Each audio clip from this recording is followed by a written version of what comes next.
नाज़रीन, अवामी न्यूज़ में खबरन जो सिलसिलो जारी है। इन वक्त असीं तव्हांखे ठठे में खबर ॾींदा हलूं त तूफ़ानी बरसातन में ठठे शहर की शाही बाज़ार में 3 खां 4 फुट पानी मुकम्मल तौर बीठल है। वापारियों के लखें रुपए जो नुकसान पहुतो है। पानी की मौजूदा वेकेरे सबब गटर पानी में बीहण, म्युनिसिपल इंतजामिया समेत आवाम की सेहत खाते खिलाफ सख्त नारेबाजी। जनरल स्टोर्स एसोसिएशन ठठे ज़िले के सदर शाहिद मुंबई और हबीब मुगल समेत वापारन मीडिया से गाल्हियूं कंदे चयो है त गुज़िरियल महीने के 15 ॾींहंनि के बावजूद म्युनिसिपल कमेटी ठठे के इंतजाम ऐं public health engineer Thatta Nadeem Shah शहर की नाकामी के करे ठठे शहर की असली बाजार में पानी न निकाल करण के करे इन्हनि खे लखे रुपए जो नुकसान थी रहियो है। इन्हनि इंतजामिया खां पानी कढाइण जो मुतालबो कयो है। शाही बाज़ार ठठो शेख परी चौक में उते जेका रवासी दुकानदार आहिनि जेको इंतजामिया आहिनि उन्हनि नाए लिए करे जेको बाज़ार में जेको पानी जेको बीठल आहे उन जे हवाले सां जेको ॻाल्हि ॿोल आहे उन्हनि खां पुछां उन्हनि छा चवंदा आहिनि।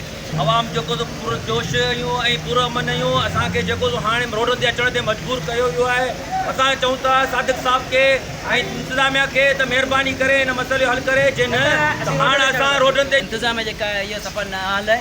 साजिद मला जेको आहे इहा कंहिंजे इन मथां कंहिंजो आशीर्वाद जेको माना कंहिंजी बि ॻाल्हि ॿुधण लाइ तयारु न आहे। मज़ीद खबरों और तफसीलात के लिए विजिट करें हमारी वेबसाइट www.awamiNewsHD.com।